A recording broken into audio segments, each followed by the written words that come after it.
Sobat Formadikip, selamat datang kembali di Vibe Talk with Formadikip. Di episode kedua ini kita akan membahas tema yang menarik dan tentunya relevan dengan kita semua, yaitu tentang tips kuliah dan hidup hemat. Kita tahu banget jadi mahasiswa itu tidak hanya mengejar nilai akademik, tetapi juga kita harus mengontrol tenaga kita, tenaga yang kita keluarkan, mengontrol waktu kita, dan tentunya yang paling tricky itu mengatur keuangan nih Teh. Betul. Dan dari kita sendiri banyak yang masih struggling tentang mengatur keuangan. Apalagi untuk teman-teman yang mungkin merantau, terus pemasukannya juga terbatas, itu harus memanage uangnya supaya itu bisa bertahan hingga akhir bulan. Nah, lewat podcast ini kita ingin kasih wawasan ke teman-teman dan tips yang bisa teman-teman gunakan di kehidupan sehari-hari. Kali ini aku bersama dengan Teh Dede Wayuni yang akan sharing pengalamannya dan aku Eka Mutia sebagai host kamu hari ini. Kita langsung ke pembahasan aja ya Teh. Iya, boleh banget. Teteh mungkin udah sering dengar istilah FOMO ya? Wah, itu sering banget sih. Karena kan di kalangan kayak Gen Z kita sekarang tuh pasti gak asing lagi gitu yang namanya FOMO. Kayak nggak mau ketinggalan tren gitu ya? Iya, tentu. Nah, dari FOMO ini nih Teh, anak-anak kuliah itu kan kalau ada barang lucu langsung dibeli, terus ada event yang lagi hits langsung diikutin gitu. Nah, ini tuh bisa jadi jebakan finansial ya Teh? Pastinya. Terus menurut Teteh, gimana sih cara kita untuk menyikapi gaya hidup FOMO ini? Oke, sebenarnya FOMO itu ya singkatan dari Fear of Missing Out, dimana kita itu pasti selalu ingin ikut-ikutan sesuatu tren gitu yang emang lagi viral di masa kini. Dan gimana sih kalangan kita gitu mahasiswa menyikapi hal tersebut? Nah, yang pertama kita tuh harus tanya ke diri kita sendiri gimana sih cara bedain keinginan dan juga kebutuhan. Nah, dari dua itu tuh kita tuh harus tahu gitu mana yang kita butuhin. Jadi ya emang kita tuh harus atur skala prioritas kita. Nah, skala prioritas di sini itu bukan cuma kegiatan aja nih, Kak. Jadi skala prioritas juga emang harus ada di kebutuhan dan juga keinginan. Nah, maka dari itu pasti kalau misalkan kita punya kebutuhan ataupun keinginan nih, jadi kita tuh harus lebih prioritasnya pertama gitu, kebutuhan kita. Jangan cuman FOMO lihat barang lucu, beli padahal kita tuh nggak butuh gitu. Ya kan Kak, valid banget kan. Nah, oke, itu yang pertama. Terus yang kedua, biasanya itu kalau misalkan ada diskon payday nih Kak. Nah, itu kan kita tuh nggak boleh ya impulsif buying gitu terhadap sesuatu barang gitu kan. Jadi ya balik lagi kita harus bisa filter mana yang kita butuhin sama mana yang cuman kita pengen hanya cuman kayak kepuasan semata gitu, nafsu atau lapar mata lah ya ibaratnya dibilangnya gitu kan. Nah, terus yang ketiga nih Kak, yang ketiga itu kita tuh nggak boleh juga kalau misalkan langganan aplikasi premium. Tahu kan? Tahu. Ya, pasti sering banget kan Gen Z zaman sekarang beli aplikasi premium tapi nggak dipakai, itu kan ujung-ujungnya jadi buang-buang uang gitu. Lebih Ya kan? dari 2 aplikasi maaf. Iya, bener. Nah, itu juga hal yang nggak boleh kita skip gitu, harus kita pikirin juga buat cara menyikapinya tersebut. Kayak gitu sih Kak. Oke. Ya. Jadi kita harus lebih mengelola dengan baik dan mengutamakan kebutuhan ya. Betul. Dan juga ada yang terakhir nih Kak, kita harus bisa kontrol diri kita supaya nggak lapar mata gitu ketika melihat sesuatu yang emang kayak nggak urgent tapi pengen gitu. Itu lagi ke supermarket ngelihat yang diskon, beli 2 gratis 1 langsung dibeli padahal kita lagi nggak butuh-butuh banget gitu ya. Itu tuh nanti masuknya tuh jadi kebobrokan finansial kalau misalkan diterusin gitu ya kan. Betul sih Ya. Terus tentang tadi kebiasaan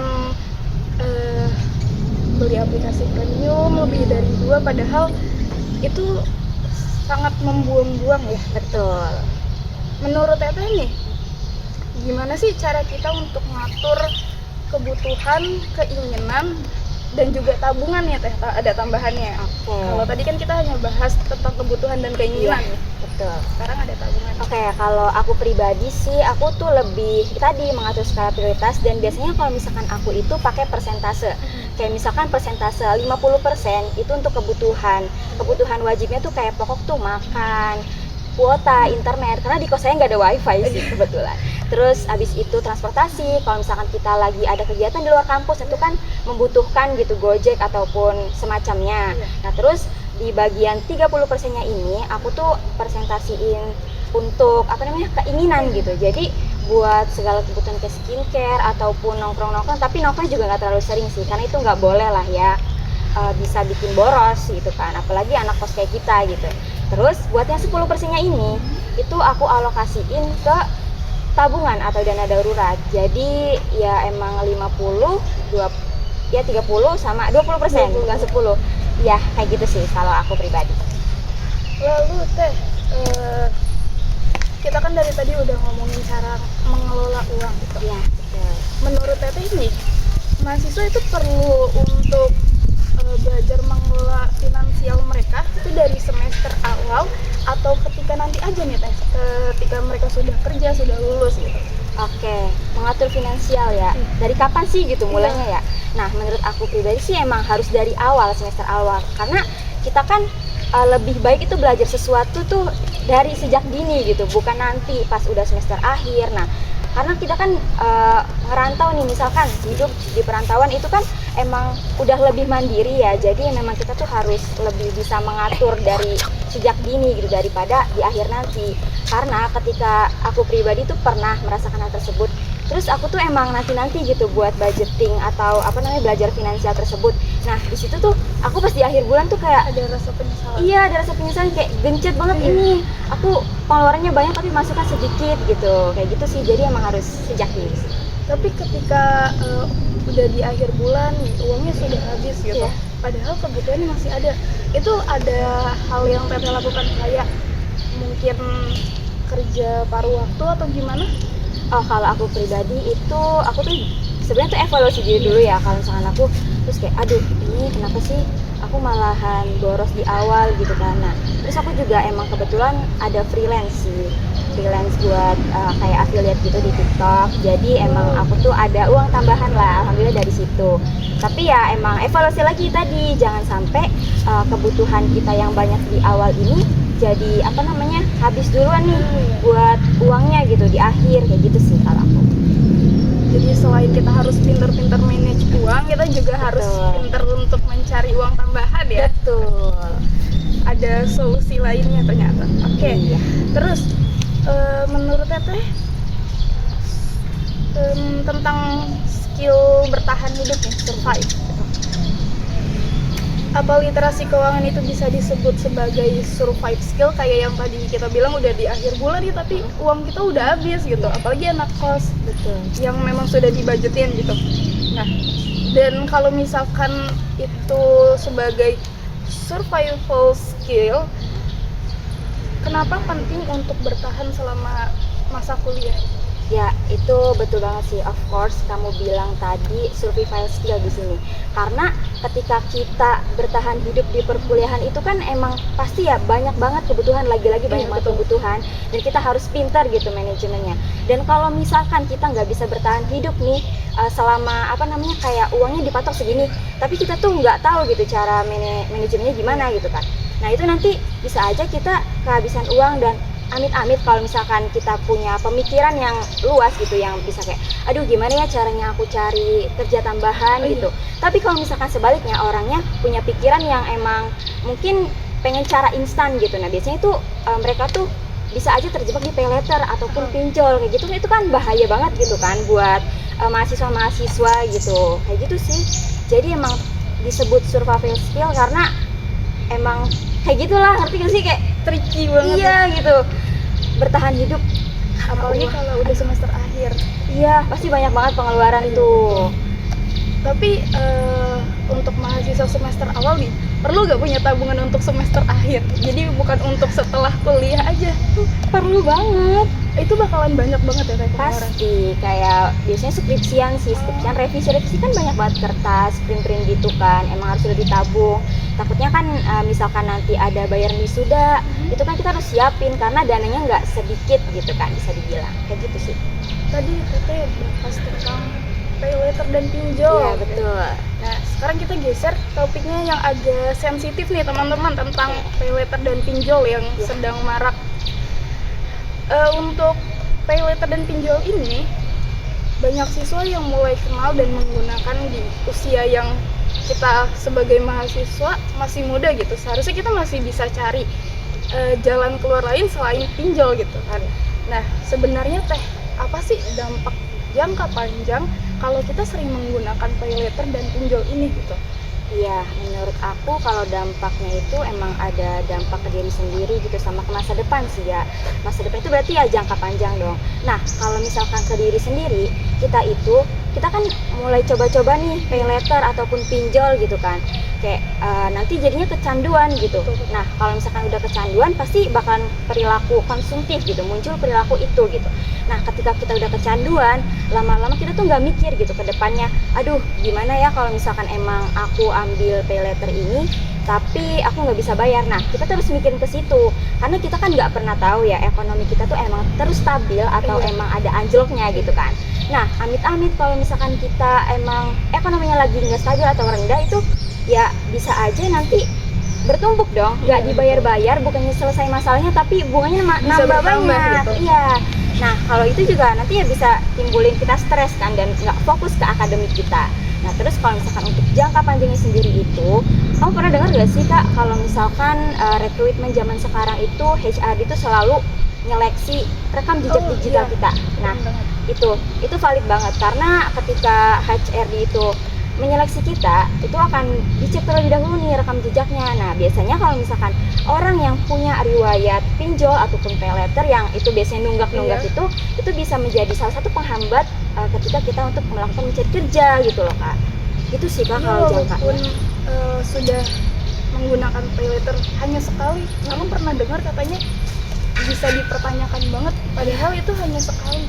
Iya, Jadi makanya berpengaruh itu ya. iya, makanya kita harus pinter-pinter lah gitu buat ambil keputusan gitu yang bijak kayak gitu sih.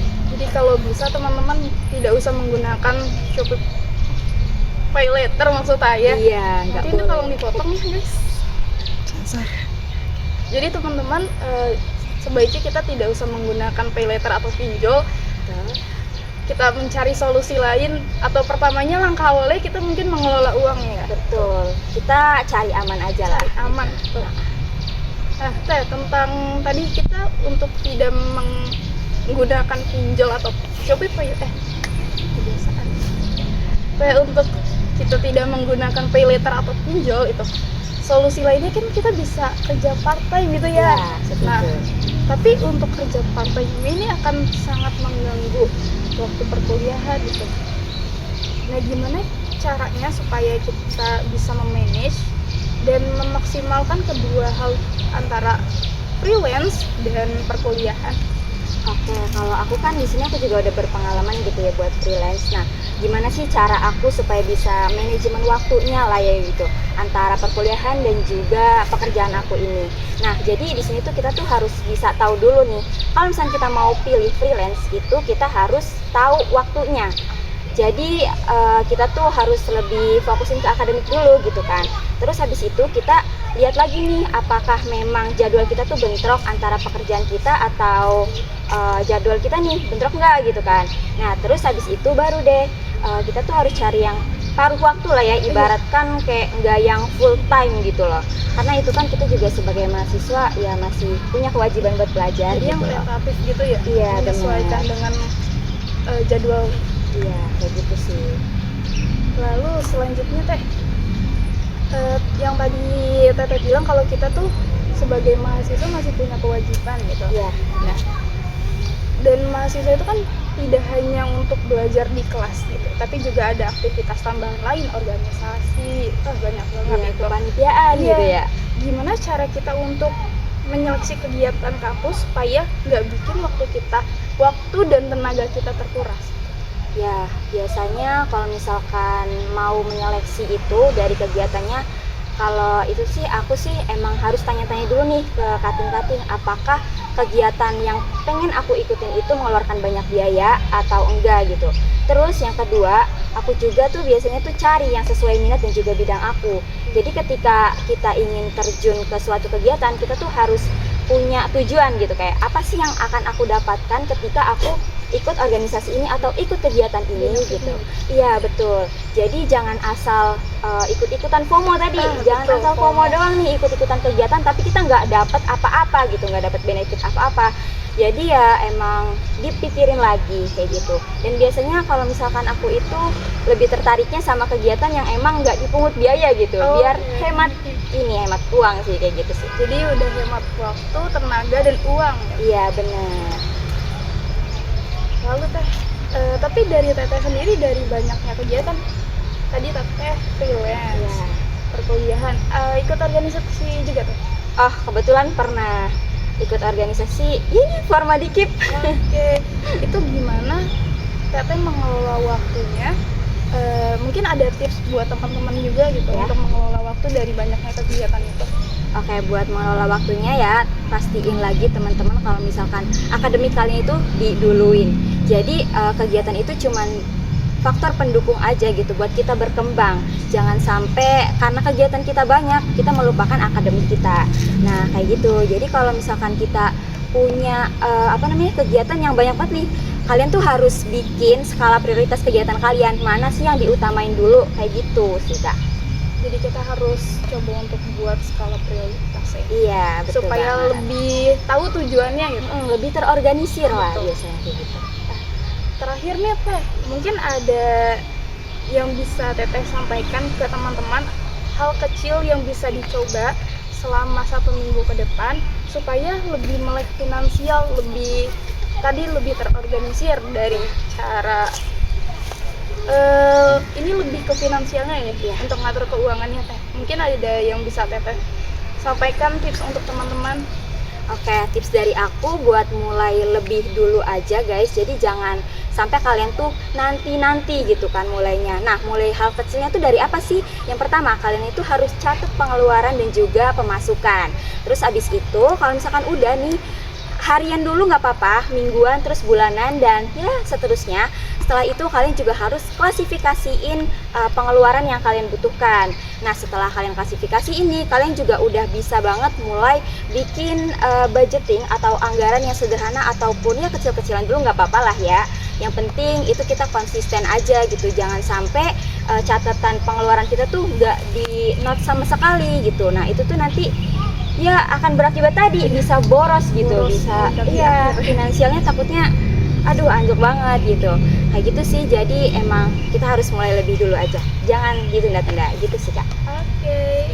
Nah, jadi teman-teman, seperti yang tadi Teh Dede bilang, kita harus pintar mengelola keuangan, mulai dulu untuk dari hal kecil nih, yaitu mencatat pengeluarannya gitu. Supaya kita tahu batasan, tahu berapa uang yang bisa kita keluarkan dari yang kita dapatkan. Betul banget kak.